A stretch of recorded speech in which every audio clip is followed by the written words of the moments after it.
Prezados e queridos irmãos, a paz do Senhor Jesus, Deus abençoe. Em decorrência dos posicionamentos públicos do poder público em relação ao coronavírus, ao Covid-19, as igrejas estão tendo alguns cuidados para evitar aglomeração e mantendo as aglomerações apenas naqueles casos, naquelas situações que seriam impossível a paralisação, né? Ou seriam impossíveis as paralisações. E o pastor Neemias, sabiamente, juntamente, é claro, e também atendendo a uma orientação do diretor da FAESP, o pastor Elias Torralbo, resolveram fazer a aula que aconteceria dia 19/3, online, né, para que os alunos pudessem acompanhar. Então, como eu estou dando aula aí no núcleo de Cotia, na extensão de Cotia, então o pastor Neemias Júnior entrou em contato comigo pedindo para ver se eu podia gravar uma aula para expor aos irmãos esse conteúdo sem que os irmãos tivessem perda no conteúdo. Eu estou gravando essa aula, vou tentar sintetizar todo o conteúdo em 30 minutos, mas se de repente for necessário, eu gravo ainda mais um pedaço, mais uma parte de vídeo complementando a aula, tá bom? Espero que Deus dê vitória para a igreja, espero que Deus dê vitória para o Brasil nessa batalha e para o mundo, né? Porque isso não afeta só o Brasil, isso tem dimensões mundiais. Deus dê vitória para nós sobre essa enfermidade, como deu em outros momentos. Isso passa pela graça de Deus, uma intervenção divina, passa também pelos nossos cuidados, e essa aula está acontecendo agora desta forma, porque é uma medida de prevenção, tá bom? Que Deus abençoe os irmãos, suas famílias, pastor Neemias Júnior, a irmã Ana também. Deus abençoe todos vocês. Um prazer, um privilégio estar aqui, tá bom? Deus abençoe. Bom, a matéria que nós estamos estudando é essa matéria aqui, chamada de hermenêutica bíblica, tá? Ela é a matéria que nós estamos estudando nesse momento. O comentarista é o Antonieto Grangeiro Sobrinho, e são 16 tópicos, tá? E o que nós combinamos na primeira aula? Que nós trataríamos um tópico por vez, né? Aliás, um tópico não, 4 tópicos por aula. Em cada aula nós teríamos 4 tópicos. Na primeira aula nós já conseguimos andar aqui um pouco no livro, fazendo leituras e comentários. Já andamos um pouco falando sobre a introdução ao estudo da hermenêutica. Depois nós trouxemos aqui para os irmãos conhecimentos necessários das escrituras sagradas, e depois trouxemos para os irmãos a iniciação à interpretação da Bíblia, e por fim, no fechamento da aula, a interpretação em sentido geral, né? E aí nós estudamos a questão da regra geral, que a Bíblia é o seu próprio intérprete, e fizemos algumas considerações. Também falamos sobre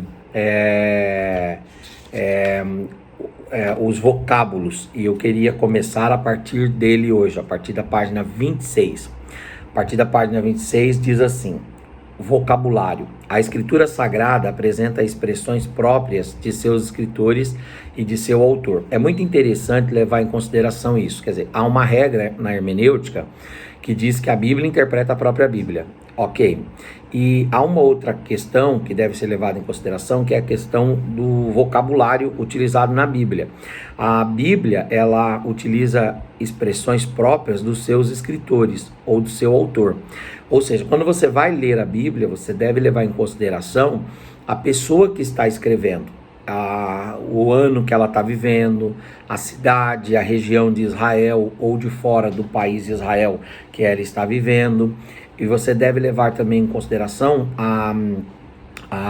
o que motivou aquele autor a falar aquilo dentro daquele determinado contexto, tá? Respeitando assim essa regra que o autor sempre vai falar utilizando vocabulários próprios. Ou seja, se ele é um autor com maior formação, ele vai utilizar vocabulários mais refinados, né? Se ele é um autor com menor formação, ele vai usar vocabulários mais simples, mais coloquiais. Só que cada um, dentro do seu contexto de vida, de experiência, de formação, vai transmitir a palavra de Deus. Então, sempre que você vai ler uma expressão, você tem que falar o que essa expressão significa para esse autor. O que isso significa para Isaías? O que isso significa para Jeremias? O que isso significa para Daniel? O que isso significa para Paulo, né? E às vezes, quando uma expressão significa algo para Paulo, não significa a mesma coisa para Pedro. Então tem que levar em consideração o vocabulário do próprio autor, tá bom? Considerações. A escritura é rica em expressões simbólicas, figuras de retórica e muitas frases do chamado hebraísmo. Quando se quer entender um livro, preste atenção às expressões, às figuras e os símbolos. Muito maior cuidado deve-se ter em relação à Bíblia, para não interpretá-la erradamente. Ainda que o estudante tenha alcançado um bom conhecimento, parecem muitas passagens de obscuridade e compreensão. Para interpretá-las, certamente há regras na Santa Bíblia, né? Algumas considerações. O melhor intérprete da Bíblia, além da própria Bíblia, é o Espírito Santo. Isso aqui é outra coisa muito importante. O aluno, ele não pode se esquecer que é fundamental usar essa regra. A Bíblia interpreta a própria Bíblia. É fundamental entender que cada vocábulo para um autor tem um sentido. Mas é também fundamental entender que o Espírito Santo é quem ilumina a nossa mente. O Espírito Santo é quem abre a nossa compreensão para entendermos aqueles textos que são mais complexos. Ou seja, nós vamos nos utilizar da hermenêutica, vamos tentar fazer a exegese com as ferramentas corretas. Mas neste caminho, nesta trilha, nós não nos esqueceremos que quem vai nos auxiliar como grande hermeneuta, intérprete, exegeta da Bíblia, será o Espírito Santo. Por isso tem que fazer isso com oração, sempre verificando qual a vontade do Espírito Santo naquele momento e naquele contexto, tá? Sentido literal e espiritual. Interpretação no sentido literal e espiritual. Considerações. É necessário certificar-se bem do sentido das palavras, texto e contexto, comparando as passagens referentes ou semelhantes ao mesmo assunto. Examinar e procurar ter um melhor conhecimento da própria Bíblia, a fim de rejeitar qualquer citação ou interpretação errada. As palavras e seus significados. O significado das palavras deve ser tomado conforme o sentido da frase. Nas Escrituras, as palavras variam muito em suas significações. Exemplo, salvação. A salvação, na Bíblia, ela quer dizer ato ou efeito de salvar. Jacó abençoa seus filhos, faz uma pausa e diz: a tua salvação espero, ó Senhor. Salvação aqui é o mesmo que Salvador esperado. Ele é o autor da salvação de Deus. Salvação como livramento. Moisés cantou: o Senhor é o meu cântico, ele me foi por salvação. Está em pé e vede a salvação do Senhor. Aqui em 2 Crônicas, quando Josafá é salvo no sentido de livramento. Salvação como cura da enfermidade. Tiago diz: a oração da fé salvará o doente. Salvação aqui como cura da enfermidade. Salvação como completa revelação do Evangelho e as bênçãos para o crente na vida atual, na vinda de Cristo e na glória eterna. Fé. A palavra que também tem muitos significados nas Escrituras é fé. Fé, confiança na lealdade, no saber e na veracidade de alguém. Certeza das coisas que se esperam, convicção de fatos que não se veem. Jesus é o autor e consumador da fé. Significações da fé. A fé pode significar doutrina do Evangelho. Ela pode significar a própria mensagem ou a pregação, né? A fé significa também a verdade e a fidelidade. E a fé pode significar a base do perdão e justificação. Pela fé fomos perdoados e justificados, né? Outro termo que é bastante comum na Bíblia e também tem significados diversos a partir dos seus contextos, né? Ou do contexto que esse texto está, ou que essa expressão está, é o termo graça. A favor que se dispensa ou se recebe, favor que não merecemos, mas que Deus livremente nos concede.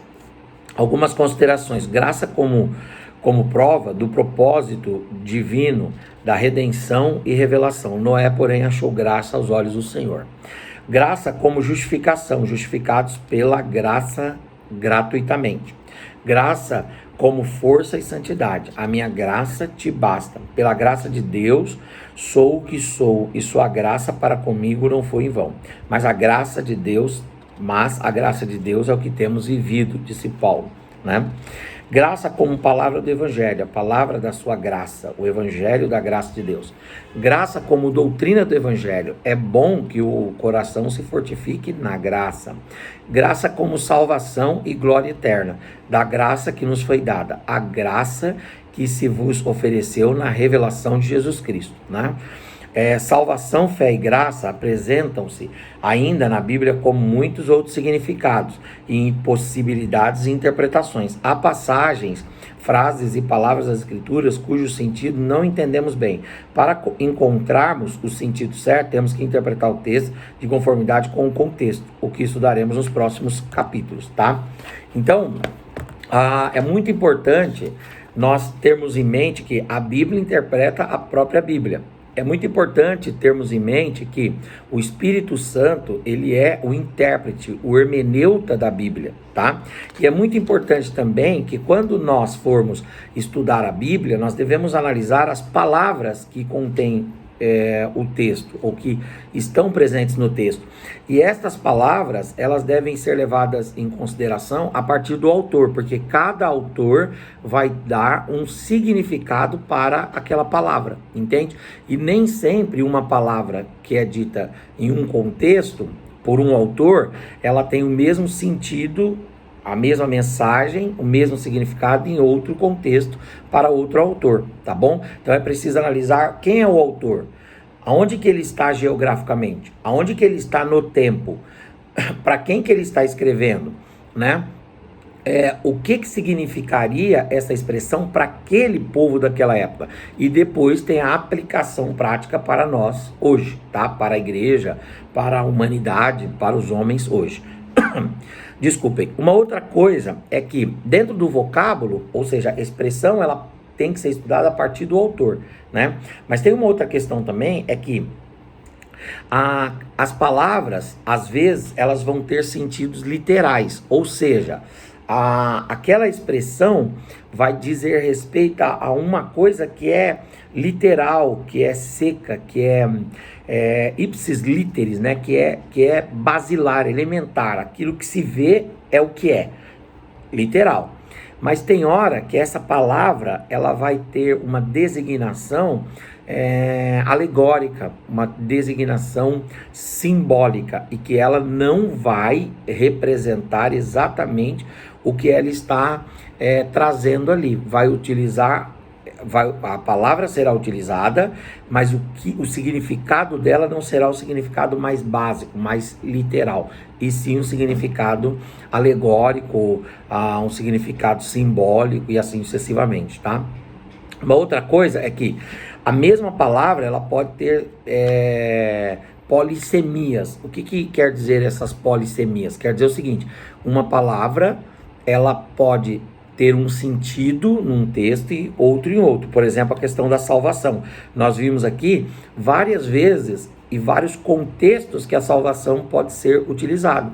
Então, salvação como redenção em Cristo, salvação como livramento de um aperto igual Israel foi livre, a salvação como cura para uma doença, salvação como a própria revelação do Evangelho, né? Outra palavra que nós vimos aqui, que ela tem variações polissêmicas, né? Variações de semânticas, variações de significados, é que a palavra fé. A palavra fé, por exemplo, ela pode significar a doutrina do Evangelho. Quando eu recebi o Evangelho, eu recebi a fé. Então, o Evangelho é fé. Mas pode significar também fidelidade. Ter fé é ser fiel e andar na verdade. Mas pode significar também a base da justificação e perdão. Pela fé eu adquiro salvação. Pela fé eu adquiro perdão. A palavra graça. Graça também é uma palavra que nós já vimos aqui, ela é polissêmica. Por quê? Porque ela vai ter vários significados e o que vai dar esses significados? O contexto e o texto. Então eu tenho que ler o texto, ler o contexto próximo e o contexto remoto. O contexto próximo diz respeito ao quê? Diz respeito aos versículos anteriores e posteriores. Diz respeito aos capítulos anteriores e posteriores. Mas o contexto remoto, ele diz respeito a algo mais avante, mais avançado, que diz respeito ao próprio autor, ao próprio livro, ao próprio tempo que aquela palavra está sendo escrita ali para Israel ou para a igreja e qual o sentido que aquilo teve naquele século, naquela década, naquele tempo, né? Isso que é o contexto. Aí nós temos contexto cultural, contexto político, contexto social, nós temos o contexto do autor, nós temos o contexto bíblico, nós temos o contexto da revelação progressiva de Deus e assim sucessivamente. Então a hermenêutica, ela se preocupa com a regra básica de que a Bíblia interpreta a própria Bíblia, ela se preocupa com a regra de que o Espírito Santo é o maior hermeneuta da Bíblia, ela se preocupa com a regra de que os vocábulos bíblicos devem ser estudados, ou seja, você lê um texto e pega os vocábulos, pega as palavras bíblicas e cada palavra tem que ser entendida à luz do seu autor, e também tem que ser entendida à luz do contexto que essa palavra está escrita. E o contexto não pode ser ignorado. Por isso que na página 31 do livro diz assim, ó, textos e contextos. O sentido das palavras no contexto. Diz assim, para compreender o texto é preciso examinar as palavras que o precedem. Então, as palavras que o precedem, que vêm antes, e as que seguem depois dele, as palavras que vêm depois, né? É necessário verificar o que significa o contexto, ou o que indica o contexto. Exemplos, mãos impuras. No capítulo 7 de Marcos, temos a frase, comiam pão com as mãos impuras. Isto não quer dizer que comiam com as mãos sujas, por falta de higiene. O sentido é que os discípulos não cumpriam a cerimônia exigida pelos rabinos, de lavar as mãos conforme a tradição. Compare Marcos 7 com Mateus 15. Então veja que mãos impuras, quando você pensa em mãos impuras, nós estamos pensando de uma mão ali toda suja, né? Alguém que estava lavando alguma coisa e aquela sujeira, aquele dejeto, acabou ficando na sua mão. Isso é mão impura. Mas não é. No contexto bíblico, eles não estão pegando a mão toda suja de barro, suja de qualquer outra coisa e pegando pão. No caso ali, eles estavam pegando espigas, né, para comer. O que o texto ali, ele quer dizer que eles estavam com as mãos impuras no sentido de que, apesar das mãos estarem aparentemente limpas, elas não passaram por aquela cerimônia de purificação, que é lavar as mãos e assim sucessivamente. Os judeus, sempre que entravam para casa, sempre que iam comer, sempre que entravam em ambientes solenes, eles tinham a prática de fazer as purificações. Inclusive lá no casamento de Caná, tem as talhas que eram usadas para as purificações de judeus. Que purificações são essas? São as lavagens físicas que eles faziam de purificação. Então veja que mãos impuras ali não significa mão suja, literalmente como a gente entende. Significa mão que não passou pelo procedimento, pelo processo de purificação, conforme a lei hebreia, a lei hebraica, a lei judaica previa, tá? Outro exemplo é mãos purificadas. No capítulo 4 de Tiago, a frase é, purificai as mãos, pecadores. Também isso não quer dizer lavar as mãos. Pelo contexto, compreende que o sentido é submeter-se a Deus, manter-se leal ao Senhor, isso se tornará, você terá mãos purificadas. Com isso você terá mãos purificadas. Ora, veja que lá, no primeiro momento, mãos impuras não era uma mão suja. E aqui, mãos purificadas não significa uma mão lavada. Em Tiago, mãos purificadas, tenham mãos purificadas, pecadores. Quer dizer o quê? Quer dizer, mãos purificadas querem dizer, não tenho culpa na mão, não tenho nada que te acusem na mão. Lembra daquele texto que o Davi, ele pediu a Deus para construir o templo, aí Deus falou não, porque as suas mãos estão manchadas de sangue. Então veja que a mão de Davi representava uma impureza na conduta dele. Da mesma forma que Tiago está dizendo, que a mão, ela pode indicar uma impureza na conduta, no proceder, no dia a dia. Então, mãos purificadas em Tiago quer dizer o quê? A submissão ao Senhor, quer dizer o quê? Respeitar o Senhor, viver a sua palavra e a pureza do seu evangelho. Outra coisa, perfeito. No capítulo 5 de Hebreus, lemos, o mantimento sólido é para os perfeitos.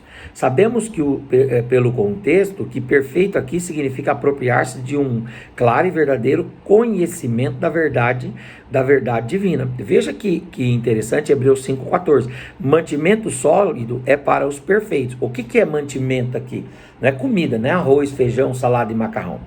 Mantimento aqui é todo conhecimento, é toda a verdade, é toda revelação de Deus. Quando eu tenho a revelação de Deus, eu recebo mantimento sólido. Então, porque quando você pensa em mantimento sólido, você pensa em arroz, feijão, naquilo que diz respeito à dietética basilar, elementar, né? Nesse contexto, não é.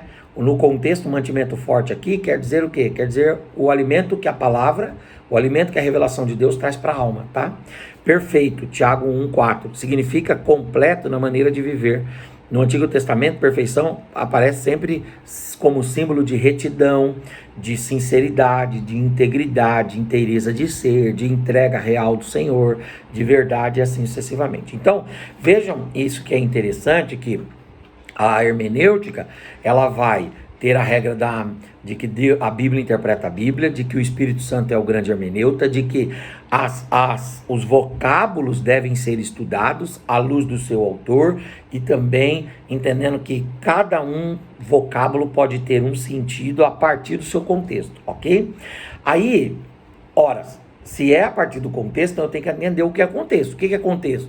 Nós temos o contexto próximo, que são aqueles versículos anteriores ou posteriores ao texto que está sendo estudado, os capítulos anteriores e posteriores, e nós temos os contextos remotos, que dizem respeito ao quê? Ao próprio livro, ao autor, ao contexto histórico, ao contexto cultural, ao contexto político, ao contexto da revelação progressiva de Deus. Se aquilo diz respeito a um contexto do Antigo Testamento, se aquilo diz respeito ao contexto do Novo, se aquilo diz respeito ao contexto da lei, se aquilo diz respeito ao contexto da graça, esse é contexto remoto, tá? E aí, no contexto, nós vamos entender o significado do vocábulo, o significado da expressão, o significado da ideia, porque às vezes a ideia não vai ser o que parece ser, igual mãos impuras, não são mãos sujas, são mãos que não passaram pela purificação.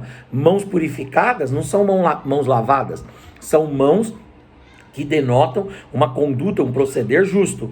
Perfeição não significa uma perfeição de um ser humano que não erra, etc.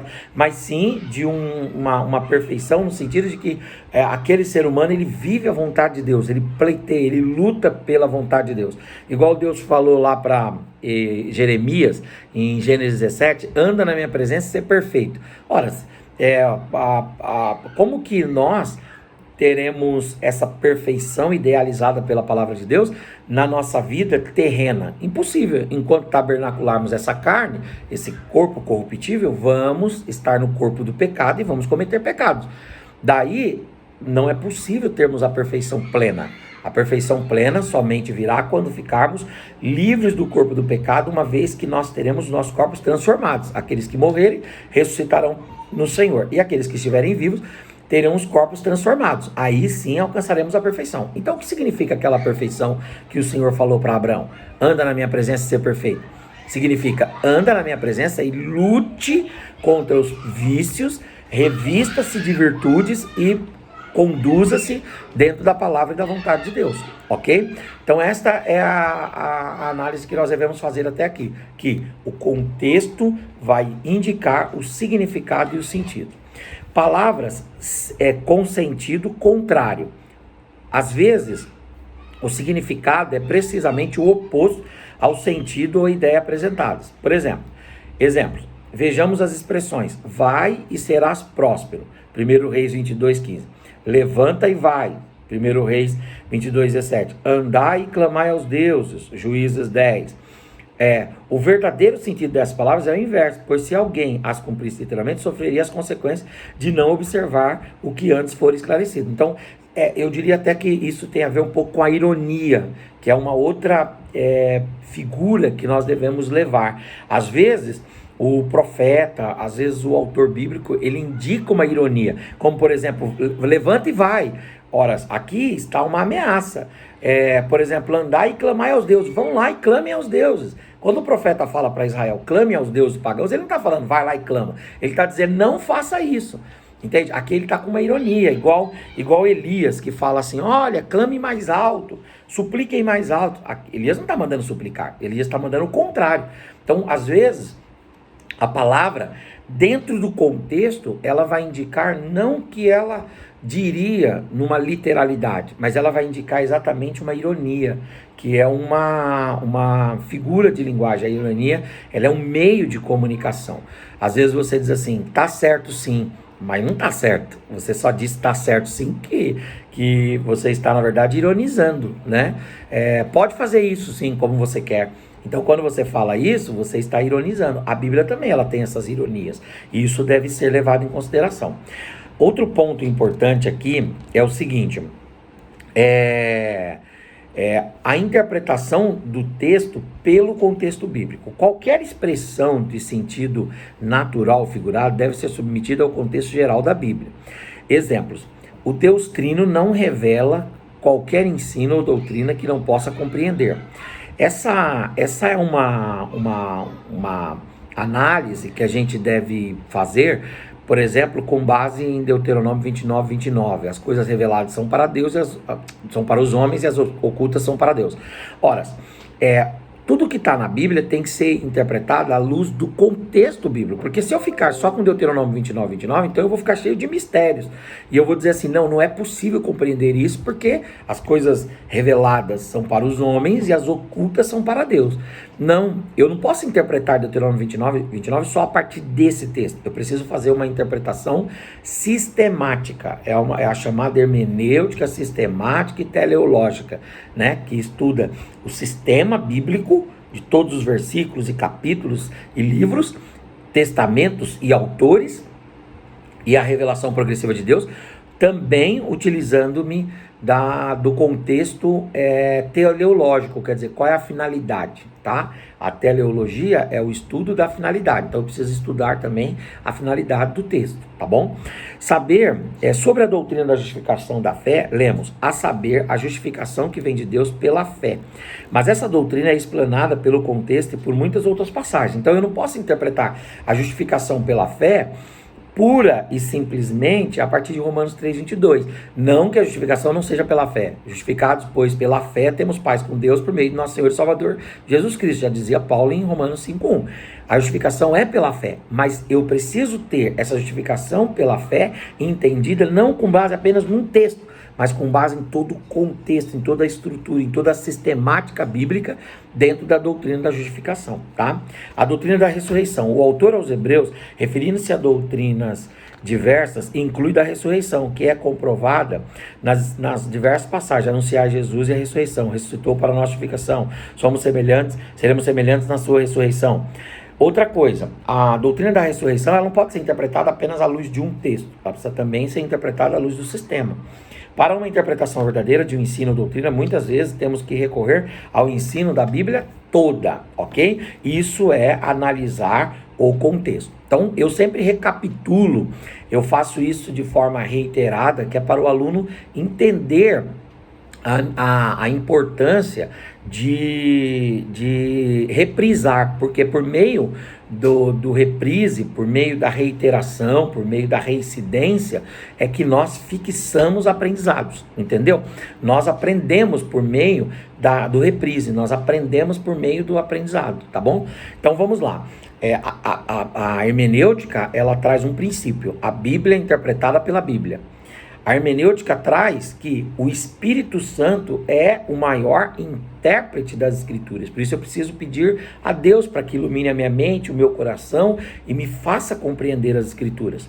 Agora, isso não significa que eu vou ficar de mãos cruzadas ou aguardando na inércia da minha presunção uma revelação de Deus. Eu vou me dedicar a estudar, eu vou me dedicar, como disse o Agostinho, orare et labutare. Eu vou estudar, eu vou orar, eu vou pedir a Deus, mas também vou me debruçar, eu vou suar, eu vou ler livros, eu vou ouvir pessoas, eu vou correr atrás, eu vou entender as ferramentas que a hermenêutica me fornece e utilizar-me dessas ferramentas. Então, a Bíblia interpreta a própria Bíblia, o Espírito Santo é o nosso auxiliador e nós precisamos interpretar os vocábulos. Quando vai ler um versículo, pega ali as palavras e interprete e entenda estas palavras, tá? Você vai entender essa palavra no sentido semântico, o que é? Pegar um dicionário e compreender o que significa essa palavra. Vai no sentido, por exemplo, etimológico, qual é a origem dessa palavra e assim sucessivamente. No sentido morfológico, quais foram as transformações que essa palavra sofreu. E também a sintaxe, quer dizer, onde que essa palavra está no texto. Compreendeu a palavra, o vocábulo? Compreendeu? Compreendeu. Agora você precisa compreender como que essa palavra aplica-se ao autor que usou essa palavra lá no texto bíblico, tá? Então, como que ele usou essa expressão? Em que sentido? E entender também que cada autor vai usar a mesma palavra em um sentido. Isso significa dizer que surgem as chamadas palavras polissêmicas. O que quer dizer isso? Palavras que elas podem gerar, ou podem ter mais de um significado, e esse significado vai ser indicado pelo contexto. O contexto é que vai trazer o que significa essa palavra, tá bom? Agora, se é assim, então eu preciso entender o que é texto e o que é contexto. O que é texto? Texto é a perícope, texto é a frase, texto é a paráfrase, texto é o conteúdo literário que eu estou recebendo, esse é o texto. Agora, o contexto é o que vem antes e o que vem depois do texto. Tratando-se da Bíblia, o texto seria o versículo. E o contexto seria os versículos anteriores, os versículos posteriores. Mas eu tenho o contexto próximo e tenho o contexto remoto. O contexto próximo diz respeito aos versículos anteriores e posteriores, capítulos anteriores e capítulos posteriores, ok? Agora, o contexto remoto diz respeito não apenas aos versículos, aos capítulos, mas diz respeito ao próprio livro, diz respeito ao próprio autor, diz respeito ao contexto político, social, cultural, temporal, se isso está no Antigo Testamento, está no Novo Testamento, e também qual o momento da revelação progressiva de Deus isso é dado. Tá? E aí você então vai compreender o contexto bíblico.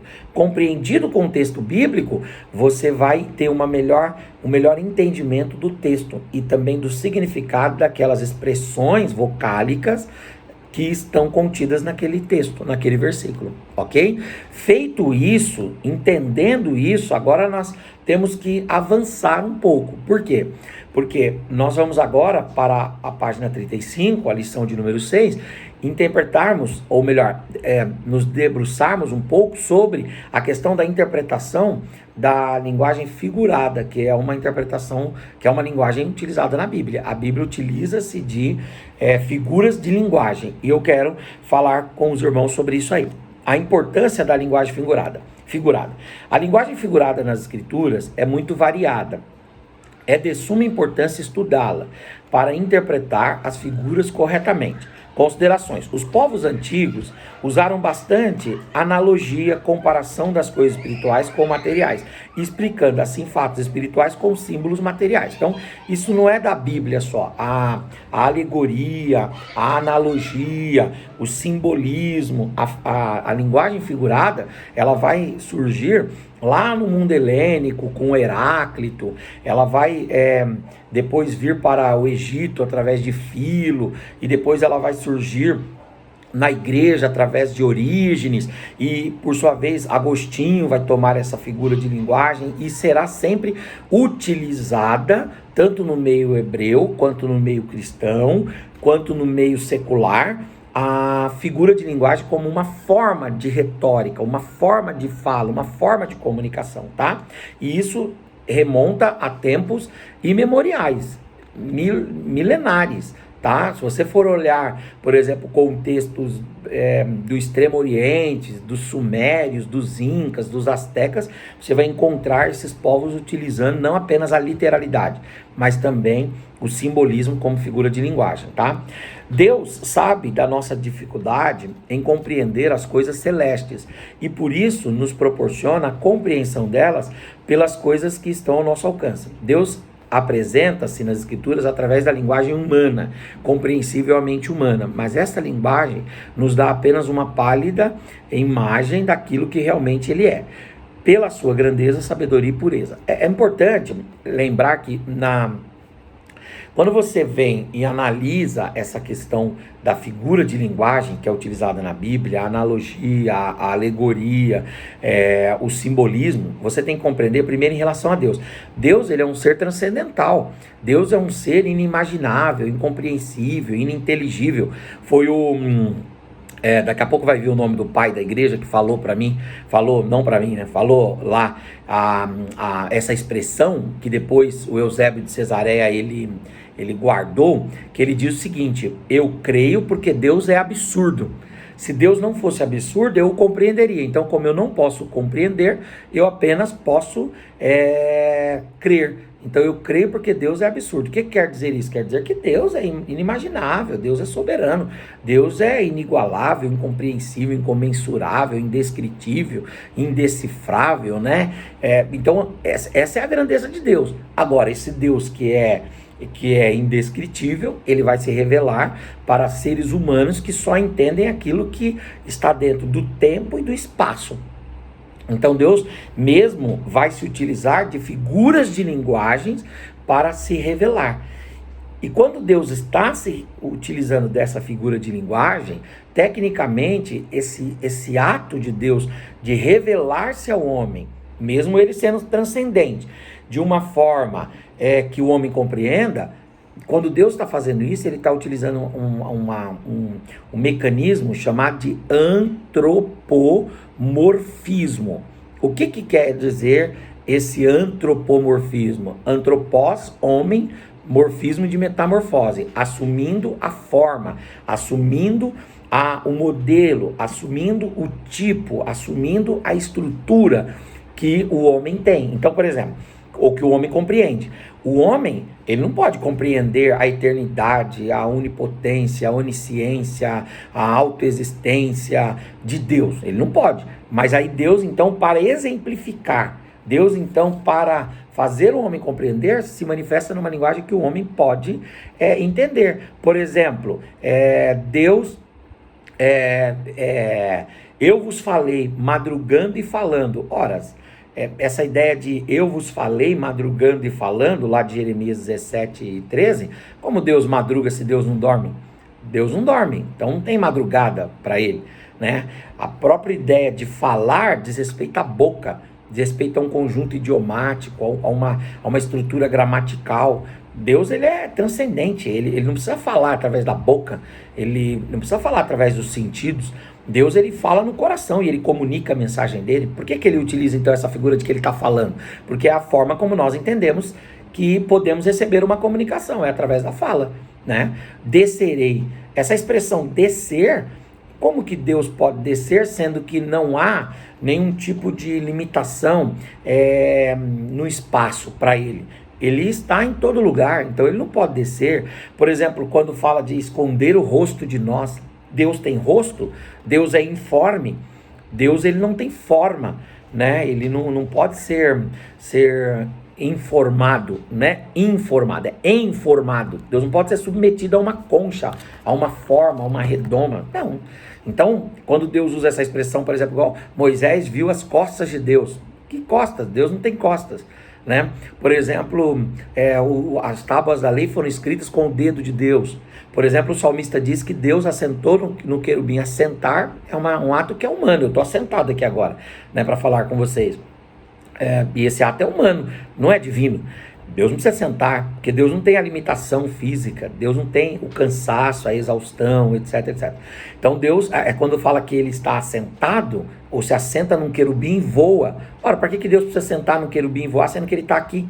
Ele não precisa ser uma linguagem metafórica, né? Uma linguagem, vamos falar assim, simbólica, para descrever que Deus fala, para descrever que Deus vem a nós, para descrever que Deus ele se revela a nós e assim sucessivamente. O vídeo está chegando a 40 minutos e nós estamos na aula 6.